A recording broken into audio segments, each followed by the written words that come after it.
हमारे कागज़ नगर के प्यारे दर्शकों को बहुत बहुत नमस्कार। स्वागत है आप सभी का आपके अपने लोकल न्यूज़ में। दोस्तों, आप लोग देखना शुरू कर चुके हैं लोकल टीवी, जहां आपको मिलता है कागज़ नगर का एक एक समाचार, इम्पोर्टेंट समाचार। दोस्तों, अगर इस चैनल पे आप लोग नए आए हैं तो सब्सक्राइब ज़रूर कर लीजिएगा चैनल को, और वीडियो अगर पसंद आ रही हो तो लाइक भी कीजिएगा। आपकी कोई राय है तो कमेंट में हमें बताइएगा ज़रूर, अपने दिल में छुपा के मत रखिएगा। आज तारीख है 22 अगस्त 2025 की और दिन शुक्रवार का है। मैं आपका दोस्त कौशिक आप सभी के सामने न्यूज़ रखने के लिए आ गया हूं, और आज ये वीडियो को मैंने ही आप लोगों के लिए एडिट भी किया है। तो चलिए बिना किसी देरी के शुरुआत करते हैं आज की हेडलाइंस से। अस्पताल की खतरनाक हालत, कौटाला में मंदाकृष्ण मादिगा, राजनैतिक उठापटक, बैल पोला, नई शराब नीति। तो दोस्तों, शुरुआत करते हैं सबसे पहले वेदर की अपडेट के साथ। आज दिन बहुत ही गर्म रहा। जी हाँ दोस्तों, आज करीब करीब टेम्परेचर 31.5 डिग्री के आसपास रहा है, और रात को भी बहुत गर्मी पड़ने वाली है। करीब 26 डिग्री के आसपास जो है तापमान रहने वाला है। अब पहली न्यूज़ पे आते हैं। पहली न्यूज़ कौटाला से जुड़ी हुई है। क्यों कौटाला इतना क्या इंपॉर्टेंट है? कौटाला बहुत ज़रूरी गांव है दोस्तों, क्योंकि ये जो है ना हमारे तालुके के अंदर एकदम सेंटर में बना हुआ है। आप कौटाला का अगर मैप देखेंगे तो आपको समझ में आएगा कि 7-8 रास्ते यहाँ से अलग अलग होते हैं। मतलब ये एक इम्पॉर्टेंट जंक्शन है हमारे तालुके में, और डायरेक्टली 40 से 50 गांव जो है कौटाला से जुड़े हुए होते हैं। मतलब आपको अगर इन 40-50 गांवों में जाना है तो आपको कंपलसरी कौटाला होते हुए ही जाना पड़ेगा। तो ये जो 40-50 गांव के लोग हैं, ये कौटाला में ही बाजार के लिए आते हैं, कौटाला में इलाज के लिए आते हैं। सब कुछ इनका जो भी होता है ये कौटाला में ही आके करते हैं। तो कौटाला के अस्पताल से जुड़ी हुई एक खबर है, जो कि हमें रविंद्र नगर के एक दर्शक ने बताई है। जी हाँ दोस्तों, रविंद्र नगर बंगाली कैंप में हमारे बहुत सारे व्यूवर्स हैं, कौटाला में भी हमारे थोड़े बहुत व्यूवर्स हैं। उन लोगों ने जो है इस बारे में बताया है, क्योंकि उन लोग इलाज के लिए भी कौटाला में ही आते हैं। अब बात करूँ इस अस्पताल की, तो ये एक सरकारी अस्पताल है। आप इसका एक फ़ोटो देख लीजिए। हाँ, ये जो अस्पताल है ना बहुत ही बुरी स्थिति में है। लोग यहाँ पे इलाज कराने के लिए आते हैं, लेकिन आप देखिए जर्जर हो चुकी है इसकी हालत, और बहुत ही बुरी कंडीशन में है। अब जैसा कि आप लोगों ने देखा, बिल्डिंग बहुत ख़राब परिस्थिति में है। करंट की यहाँ पे बहुत ज़्यादा समस्या होती है। बिल्डिंग दूर से देखते हैं तो अस्पताल कम और जंगल ज़्यादा लगता है। कुछ दिनों पहले हमने कागज़ नगर सरकारी जूनियर कॉलेज के बारे में भी ऐसा ही कुछ एक आपको बताया था, जहाँ क्लासरूम से विद्यार्थी ने कुत्ते बाहर आ रहे थे। अगर आपने वो वीडियो देखी है तो ठीक, वरना आप लोग जो है इसको देख लीजिएगा, हमारे चैनल पे उपलब्ध है। अच्छा, तो बहुत सारे लोग परेशान हैं, यहाँ पे इलाज कराने जाते हैं, लेकिन बिल्डिंग देख के आधे लोग डर जाते हैं। और यहाँ पे जो है जो लोग इलाज के दौरान भर्ती होते हैं वो लोग को भी बहुत डर लगता है। करंट जाती रहती है, और ऊपर छत पे से पानी टपकता हुआ रहता है बारिश में। देखने से लगता है कि कब ये गिर जाए। तो इसको जो है प्रशासन के द्वारा ठीक कराना बहुत ज़्यादा ज़रूरी है। उम्मीद है हमारा ये वीडियो कहीं ना कहीं किसी एक प्रशासनिक ऑफिसर तक पहुँचेगा। कोई इसको लेकर के एक इम्पॉर्टेंट स्टेप ज़रूर लीजिए, क्योंकि कौटाला जो है एक बहुत ही इम्पॉर्टेंट गांव है, और उसका अस्पताल भी उतना ही इम्पॉर्टेंट है। क्या बारे आपकी क्या राय है इसके बारे में कमेंट में हमें ज़रूर बताइएगा। अब दूसरी खबर भी कौटाला से ही। जी हाँ दोस्तों, कागज़ नगर के न्यूज़ में आज कौटाला बहुत आ रहा है। खैर, थोड़ा सा सब्र रखिए, कागज़ नगर भी बहुत आने लगेगा। दूसरी खबर इंपॉर्टेंट इसलिए है क्योंकि दलित समाज के एक बहुत बड़े नेता मंदाकृष्ण मादिगा कौटाला में एक मीटिंग करते हुए नजर आए। वहीं क्यों, ऑलरेडी मैंने आपको बता दिया क्यों कौटाला इतना इंपॉर्टेंट है। कभी मौका मिले तो इसके बारे में विस्तार से आपको एक ब्लॉग में बताऊंगा। खैर, मंदाकृष्ण मादिगा ने क्या कहा, बहुत कुछ कहा, और वो बहुत बड़े व्यक्ति हैं। हाल फिलहाल में जो है उनको पद्मश्री का पुरस्कार भी मिला है। देश के सर्वोच्च सम्मानों में से एक होता है दोस्तों वो। समाज सुधार के लिए जो है उनको पद्मश्री का पुरस्कार मिला है, और उन्होंने जो है दलित समाज के अंदर में जो अलग अलग रिजर्वेशन कैटेगरीज होती हैं उसको जो है रीऑर्गेनाइज करवाने का काम किया है। और आप लोगों को याद होगा कि चुनाव के समय में मंदाकृष्ण मादिगा और नरेंद्र मोदी एक साथ मिलकर के काम कर रहे थे। मतलब मोदी साहब के साथ इनके डायरेक्ट संबंध है, इतना पावरफुल व्यक्ति है ये। तो इन्होंने कौटाला में आकर के बहुत कुछ कहा, लेकिन जो इंपॉर्टेंट चीज़ उन्होंने कही दोस्तों वो ये है कि कांग्रेस सरकार ने बहुत सारे वादे किए थे। उसमें से एक वादा ये था कि दिव्यांगों को 6,000 रुपये प्रति महीने पेंशन मिलेगी, पहली चीज़। और बाकी जो बेनिफिशियरीज हैं, जैसे वृद्ध लोग हैं या फिर कोई जो है विधवा महिला है, इन लोगों को जो है 4-4 हज़ार रुपये प्रति महीना पेंशन मिलने की बात हो रही थी। अभी तक ये लागू नहीं हुई है, और जो पेंशन की स्कीम पुरानी वाली चल रही है वो भी कभी कभार अटक अटक के आती है। तो लेट भी होता है आने में। 1 तारीख को आ जाना चाहिए, लेकिन कभी कभी 12-13 तारीख तक जो है लोग वेट करते रहते हैं और पेंशन आता नहीं है। अब मंदाकृष्ण मादिगा ने कहा कि अगर कांग्रेस की सरकार ने पेंशन स्कीम को रिवाइज नहीं किया, जैसा कि उन्होंने वादा किया था, तो एक बड़ा आंदोलन करेंगे। देखने वाली बात ये रहेगी कि मादिगा समाज इसको लेकर के कितना बड़ा आंदोलन करता है, और अगर करता है तो स्वाभाविक सी बात है पूरा तेलंगाना स्टेट उनको सपोर्ट करेगा। एक बहुत बड़ा इशू है ये। और दोस्तों दूसरी चीज़ ये भी है कि आप लोगों को एक अपडेट बता दूं, महाराष्ट्र में फिलहाल 1000 रुपये पेंशन मिलता है महीने में, और लाडली लड़की तो सबको मिल ही रहा है। अब उसमें एक आप लोगों को एक अपडेट ये बता दूं कि महाराष्ट्र में ऐसा सुनने में आ रहा है गुप्त सूत्रों के हवाले से, ये अभी कंफर्म नहीं हुआ है, हो गए तो अच्छा होगा, वो भी आपको बताऊंगा कंफर्म होने पे, एक महीने में 7000 रुपये पेंशन देने की बात वहाँ की सरकार सोच रही है। यही दिव्यांगों को, वयोवृद्ध लोगों को और जो विधवा महिलाएं हैं उनको 7000 रुपये प्रति महीना। अच्छा सिर्फ ये नहीं, दिवाली में 7000 रुपये पेंशन तो आएंगे, साथ में 15000 रुपये बोनस अलग मिलेगा। ये जो है महाराष्ट्र में अभी प्लानिंग चल रही है, क्योंकि वहाँ पे भी अभी लोकल बॉडी इलेक्शन होने वाले हैं। मुंबई की जो सबसे बड़ी म्यूनसिपैलिटी है हमारे देश की, बृहन्मुंबई म्यूनसिपल कॉरपोरेशन, उसमें भी चुनाव आने वाले हैं। तो सुनने में आ रहा है कि वहाँ के लिए ये स्कीम जो है अभी तैयार की जा रही है। तो एक घर में अगर कोई वृद्ध महिला है उनको 7000 मिलेगा, बहू को या बेटी को जो है लाड़की बहन योजना का पैसा मिलेगा, और आदमी तो कमा ही रहा है खेतों में जाके, कंपनी में जाके। तो ये चीज़ जो है महाराष्ट्र में अभी चलने वाली है, सुनने में आया है। पेंशन से जुड़ी आपको बात बताया। अब चलते हैं दोस्तों तीसरी खबर की ओर, जो कि है हमारी राजनीतिक उठापटक से जुड़ी हुई। इस बीच में राजनीति में बहुत कुछ हुआ है और बहुत कुछ होने वाला है। आप लोगों को बता दूं अब विस्तार से कि बहुत सारे लोग हैं मुझसे पूछ रहे, क्या भाई ये हरीश बाबू साहब भूख हड़ताल पे क्यों बैठे हुए हैं, क्या है मसला? आप लोगों को बताता हूं। अगर आप लोगों को नहीं मालूम है तो सुन लीजिए और शेयर करके सभी को बताइए कि विषय एक्चुअली में क्या है। किसान लोग खेती करते हैं। अब कुछ किसानों के पास में खेत का पट्टा होता है, कुछ के पास नहीं होता है। जिनके पास नहीं होता वो बोलते हैं कि पहले वो जंगल था, वहाँ पे वो लोग शिफ्ट हो गए, 30 40 50 साल से वहाँ खेती कर रहे हैं। लेकिन एकाएक क्या होता है कि फॉरेस्ट डिपार्टमेंट आके बोलता है ये ज़मीन मेरी है, खाली करो, यहाँ खेती नहीं करना। किसान का कितना बड़ा लॉस होता है आप सोचिए। 30 40 50 साल से उसकी कई 2-3 पीढ़ियाँ वहाँ पे खेती कर रही हैं, और एकाएक पुलिस वाले आके बोल रहे हैं, फॉरेस्ट वाले आके, माफ़ कीजिएगा, फॉरेस्ट वाले आके बोल रहे हैं कि ये ज़मीन हमारी है, आप यहाँ पे खेती नहीं करना। कितना बड़ा लॉस है। तो ऐसी जो ज़मीन है, विवादित ज़मीन जिसके पट्टे नहीं हैं, या फिर बहुत सारे ऐसी पट्टे वाली ज़मीन भी है जिसको फॉरेस्ट वाले क्लेम कर रहे हैं, हाँ, तो ऐसी ज़मीनों को पोड़ू भूमि कहा जाता है।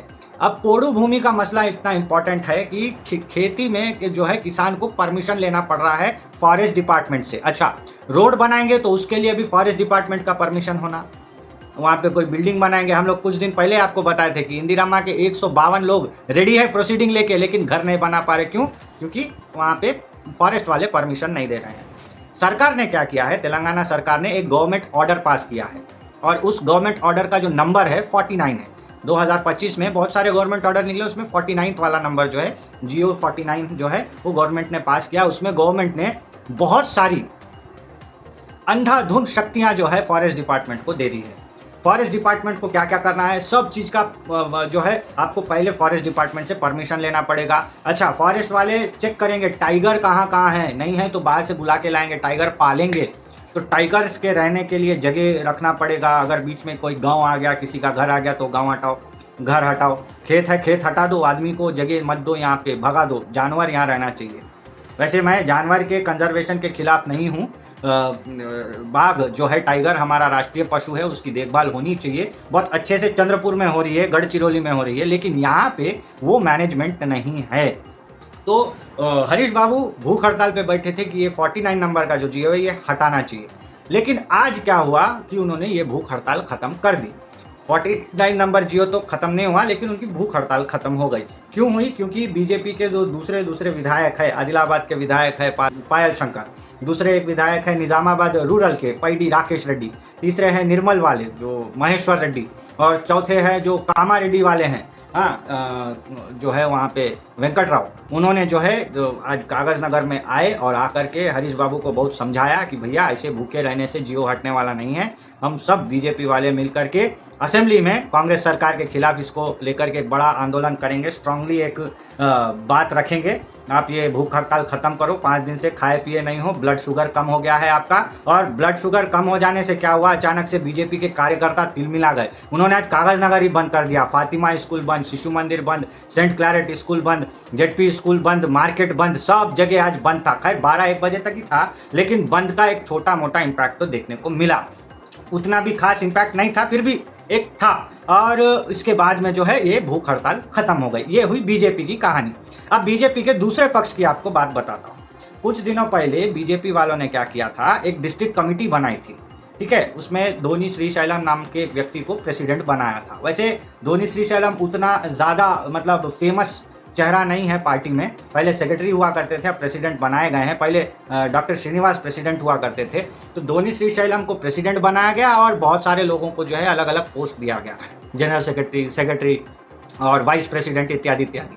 जब ये कमिटी बनाई गई तो उसमें बहुत सारे जो है जाति के लोगों को, मतलब जाति भी आपको देखना है, लेडीज जेंट्स को भी आपको देखना है, सब कुछ देख के आपको बॉडी बनानी चाहिए थी। लेकिन बताया जा रहा है कि पूरा एक तरफा फैसला डॉक्टर हरीश बाबू ने लिया और उनके मन मुताबिक सभी को जो है पोस्ट दिए गए हैं। इससे पार्टी में थोड़ी नाराजगी है, खासतौर पे आसिफाबाद असेंबली के तरफ, क्योंकि वहाँ के लोगों को कम इंपॉर्टेंस दिया गया और यहाँ के लोगों को ज़्यादा पोस्ट दिया गया, ऐसा बताया जा रहा है। न्यूज़पेपर्स में भी ये खबर आई है। ये हो गई बीजेपी की बात। यहाँ एक नाराजगी, टेंशन क्रिएट हो रहा है।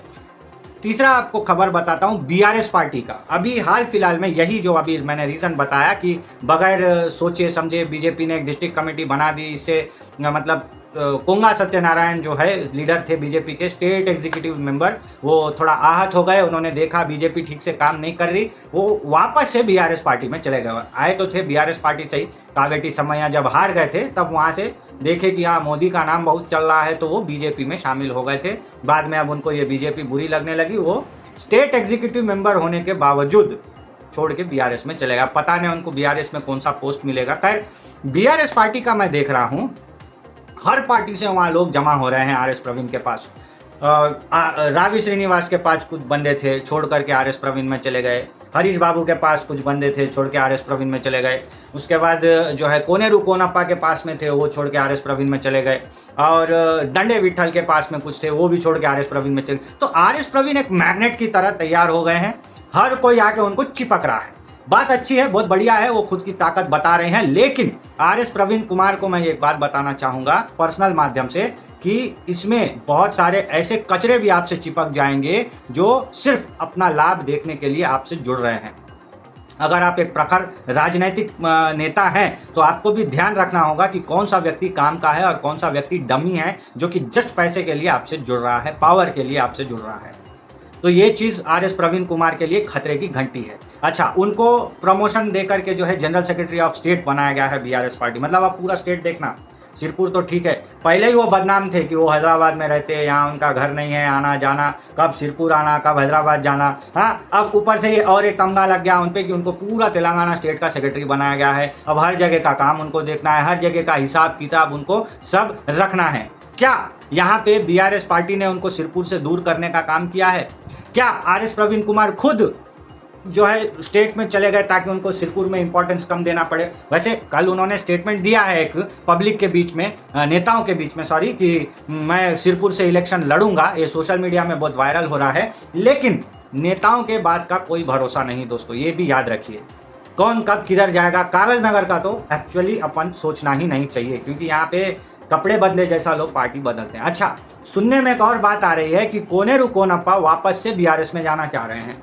उनके जो फैन फॉलोअर्स है वो लगातार फेसबुक पे, फ़ोन में, व्हाट्सएप में स्टेटस चिपका रहे हैं बीआरएस पार्टी का। तो क्वेश्चन ये भी है कि क्या पूर्व विधायक कोनेरू कोनप्पा साहब वापस से बीआरएस पार्टी ज्वाइन करेंगे तो क्या फ़ायदा होगा?